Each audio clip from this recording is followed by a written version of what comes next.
Primeira carta de Paulo aos Coríntios. Nós temos apenas mais duas aulas, né? Fora essa, se não me falha a memória. E aí pretendo abordar tudo aquilo que eu propus logo na primeira aula, né? Apresentando para vocês. Cosmovisão, vida integral, dualismo, corandeu, fé e obras, que é responsividade. Então, hoje eu pretendo falar sobre vida integral e dualismo, tá?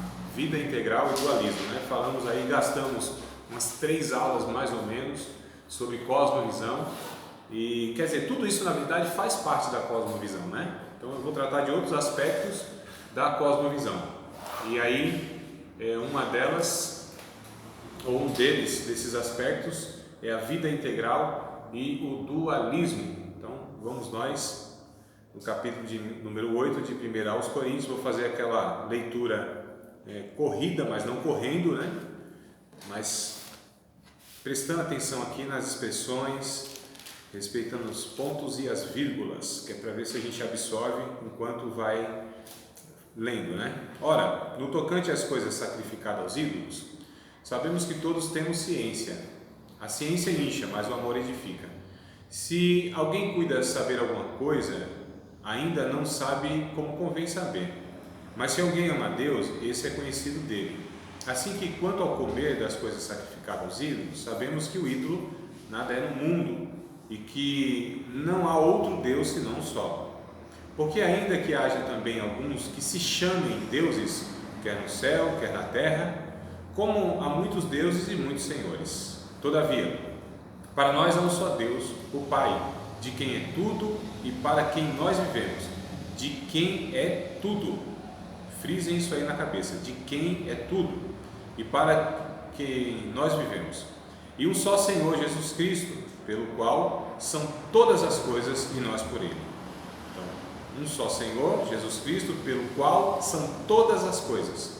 Mas nem em todos há conhecimento, porque alguns até agora comem no seu costume para com o ídolo, coisas sacrificadas ao ídolo, e a sua consciência, sendo fraca, fica contaminada. Ora, o manjar não nos faz mais agradáveis, ou não nos faz agradáveis a Deus. Porque se comemos, nada temos demais. Se não comemos, nada nos falta. Mas veja, que essa liberdade não seja de alguma maneira escândalo para os fracos. Porque se alguém te vir a ti, que tem ciência, sentado à mesa no templo dos ídolos, não será a consciência do que é fraco induzida a comer das coisas sacrificadas aos ídolos? E pela tua ciência perecerá o irmão fraco pelo qual Cristo morreu. Ora, pecando assim contra os irmãos e ferindo a sua fraca consciência, pecais contra Cristo. Pelo que se o manjar escandalizar a meu irmão, nunca mais comerei carne, para que meu irmão não se escandalize. Então esse é um ponto que eu quero abordar com vocês, baseado no que Paulo está falando aqui. 1 aos Coríntios 10 e 14. Dá um salto aí de um capítulo e meio. Verso 14 do capítulo 10. Portanto, meus amados, fugi da idolatria. Falo como a entendidos. Julgai vós mesmos o que digo. Porventura o cálice de bênção que abençoamos não é a comunhão do sangue de Cristo? O pão que partimos não é porventura a comunhão do corpo de Cristo? Porque nós, sendo muitos, somos um só pão e um só corpo, porque todos participamos do mesmo pão. Vede a Israel, segundo a carne. Os que comem os sacrifícios não são porventura participantes do altar? Mas que digo? Que o ídolo é alguma coisa? Ou que o sacrificado ao ídolo é alguma coisa? Antes digo que as coisas que os gentios sacrificam, os sacrificam aos demônios e não a Deus. E não quero que sejais participantes com os demônios. Não podeis beber o cálice do Senhor e o cálice dos demônios. Não podeis ser participantes da mesa do Senhor e da mesa dos demônios. Ou irritaremos o Senhor? Somos nós mais fortes do que Ele? Todas as coisas me são lícitas, mas nem todas as coisas convêm. Todas as coisas me são lícitas, mas nem todas as coisas edificam. Ninguém busque o proveito próprio, antes cada um o que é de outrem. Comei de tudo quanto se vende no açougue, sem perguntar nada, por causa da consciência. Esse é o texto que eu quero destacar mais ainda, o 26. porque a terra é do Senhor e toda a sua plenitude, porque a terra é do Senhor e toda a sua plenitude. E se algum dos infiéis vos convidar e quiserdes ir, comei de tudo que se puser diante de vós, sem nada perguntar, por causa da consciência. Mas se alguém vos disser, isto foi sacrificado aos ídolos, não comais, por causa daquele que vos advertiu e por causa da consciência, porque a terra é do Senhor e toda a sua plenitude. Digo, porém, a consciência não a tua, mas a do outro, pois porque há de a minha liberdade ser julgada pela consciência do outro ou de outrem? E se eu com graça participo porque sou blasfemado naquilo porque dou graças? Porventura, ou portanto, melhor dizendo, quer comais, quer bebais, ou façais qualquer outra coisa, fazei tudo para a glória de Deus. Portai-vos de modo que não deis escândalo, nem aos judeus, nem aos gregos, e nem às igrejas de Deus, que é constituído de judeus e de gregos. Tá? 3 povos aqui, Paulo divide a humanidade. Como também eu em tudo agrado a todos, não buscando o meu próprio proveito, mas o de muitos, para que assim se possam salvar. Irmãos, depois dessa leitura longa, que às vezes dá até má digestão, vertigem, que a gente não é acostumado a fazer essas leituras, né? É só um versículozinho, 2 no máximo e tal, mas é assim que a gente precisa ler a Bíblia, né? Quando for possível e necessário, no seu todo, no seu contexto, para que a gente entenda. E no caso aqui, 2 textos, para que a gente tenha ainda mais base para, a partir deles, falar do que a gente vai falar, que é sobre vida integral e dualismo. O que é dualismo? Dualismo é a ideia de que o mundo ele é dividido, ele é cortado em 2. A ideia é essa. Lembra daquele yin e yang? Yin e yang, fala, né?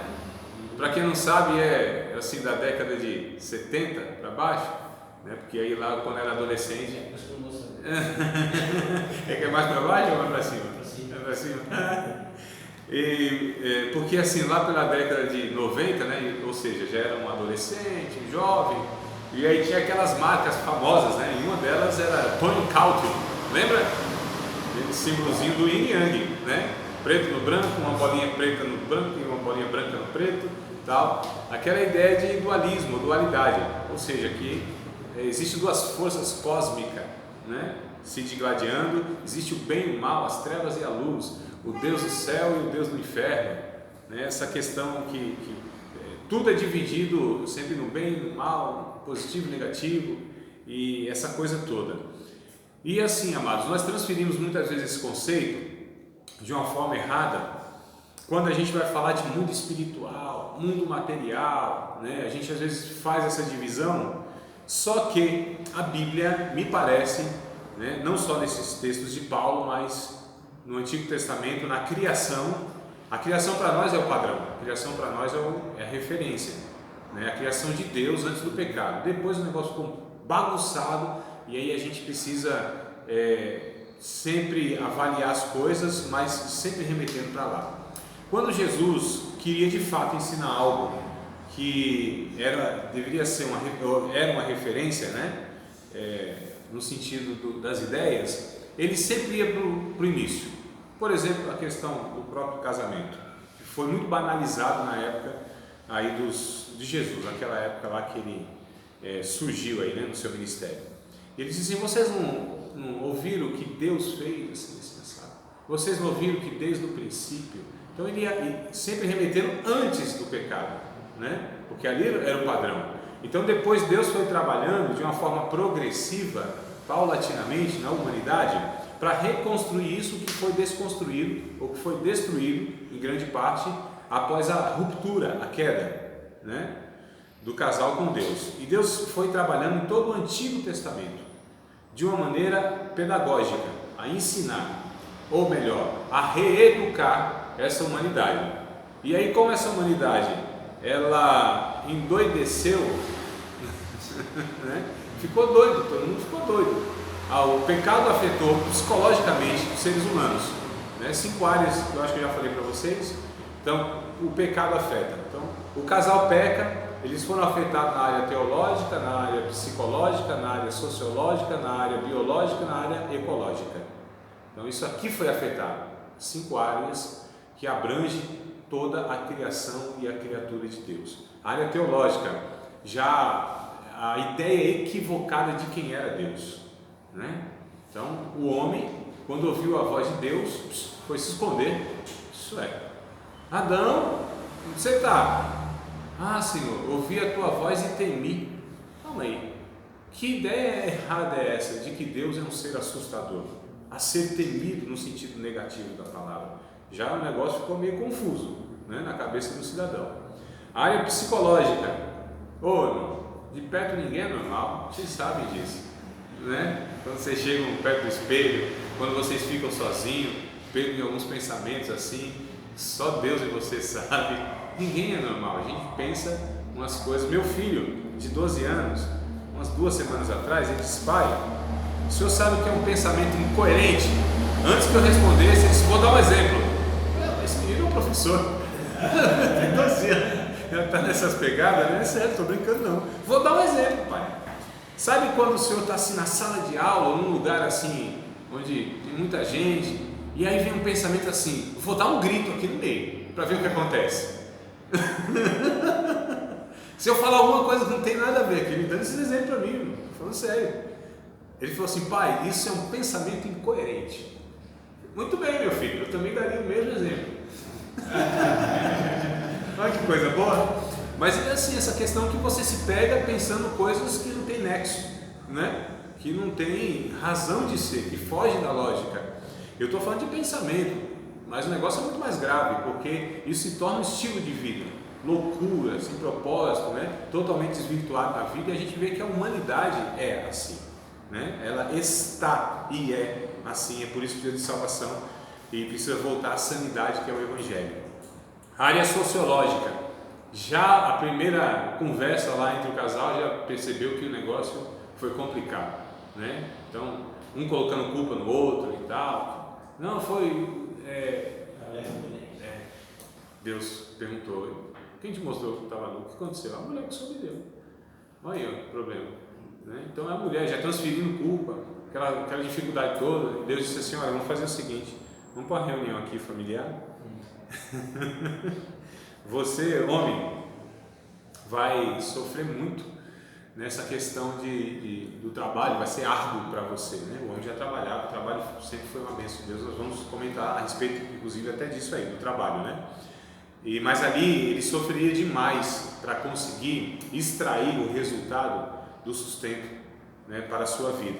Antes, lógico, tinha trabalho e tal, mas não dessa forma árdua. E aí a mulher disse: ó, o teu domínio, ou o teu marido dominará sobre ti.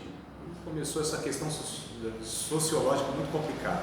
A área biológica disse: ó, vai morrer.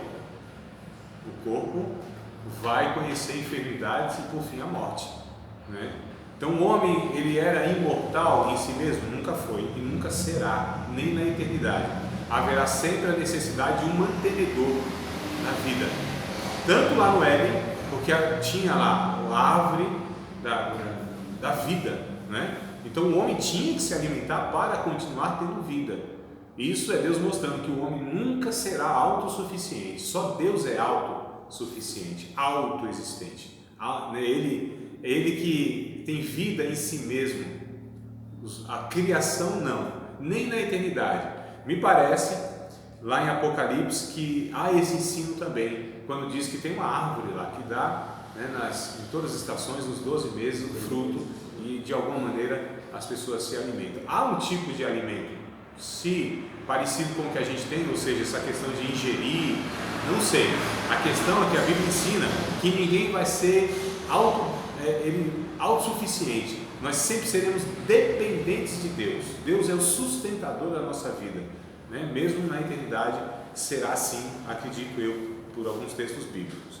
Então a gente percebe que houve a questão biológica e por fim a questão ecológica, ou seja, toda a criação foi afetada, toda a criação foi desarmonizada, desajustada, e a gente passou a presenciar furacões, terremotos, né? O mais recente aquecimento global, isso é um negócio muito sério, né? E as estimativas aí não são boas para daqui 30, 50 anos, que é uma coisa muito, que está aí, né?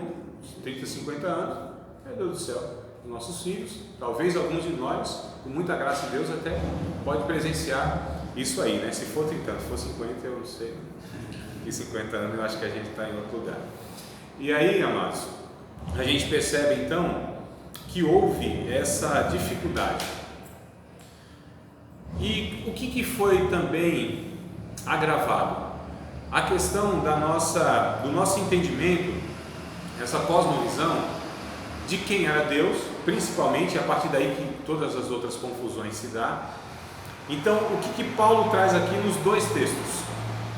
Ele traz o seguinte: como na cidade de Corinto, também na nossa cultura no Brasil, mais do que alguns outros lugares do mundo, né? Não mais que a África, não mais que a Índia, não mais que a Índia e que a África, acho que são os dois lugares assim, que isso também é muito forte, que é essa ideia que existe muitos deuses, muitas realidades, né? Que tem coisas santas e coisas profanas, sagradas e profanas, que há de fato essa questão de espíritos maus e bons, mas assim, em um pé de igualdade, né? Que existe mesmo existe uma teologia popular que a gente chama, que é a crença popular, que não é bíblica, mas é a que está na cabeça do povo aí, que de fato Satanás é um Deus, e ele tem um reino, e é o inferno, e ele está no trono, mandando uma meia dúzia de demônios atormentar um monte de gente. E ele, bastante isso. Não é? É uma teologia popular. A Bíblia ensina, primeiro, que Satanás não está no inferno, ele não é um Deus, no termo da palavra, né? No termo da palavra, Deus, ele não é um Deus, tanto é que vocês veem aqui, ou leram comigo, no capítulo 8, que Paulo vai dizer, olha, na cabeça das pessoas há muitos deuses e muitos senhores. Isso é um imaginário coletivo, tá? É um imaginário coletivo, né? Nossa, mas Satanás é o Deus desse... A Bíblia está escrito lá em 2 Coríntios, capítulo 4, Satanás é o Deus desse século, mas não está afirmando que ele é um Deus verdadeiro. No imaginário coletivo, ele é um Deus, mas Paulo diz, para nós é um só Deus e um só Senhor. Mesmo porque a palavra Deus exclui qualquer outra possibilidade de um ser equiparado. Na mitologia grega, a gente percebe que havia deuses assim para tudo na vida, né? Era os Zeus. Só que os Zeus tinham lá outros deuses, né? Mas todos eram deuses e tinham semideuses, inclusive, né? Deuses, estou falando da mitologia grega.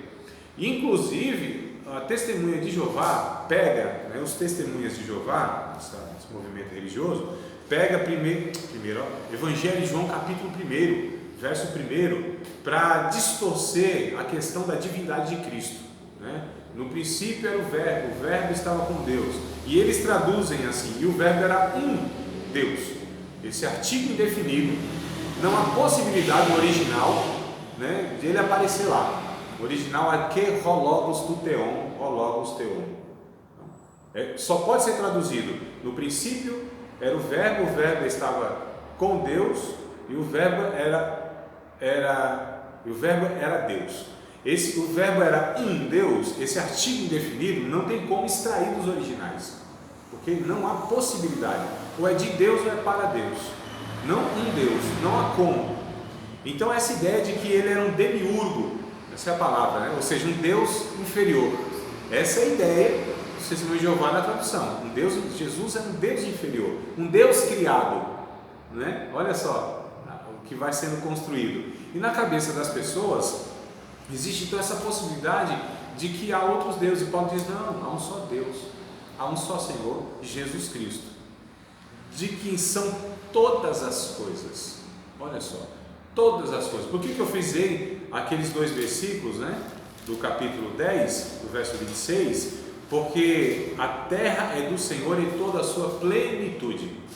Eu acho que foi na primeira aula que nós tivemos aqui que eu trouxe a frase de Kuyper, né? Abraham Kuyper, que ele diz, não há 1 centímetro de metro quadrado nessa existência que Deus não possa falar é meu, porque por direito toda a criação é de Deus.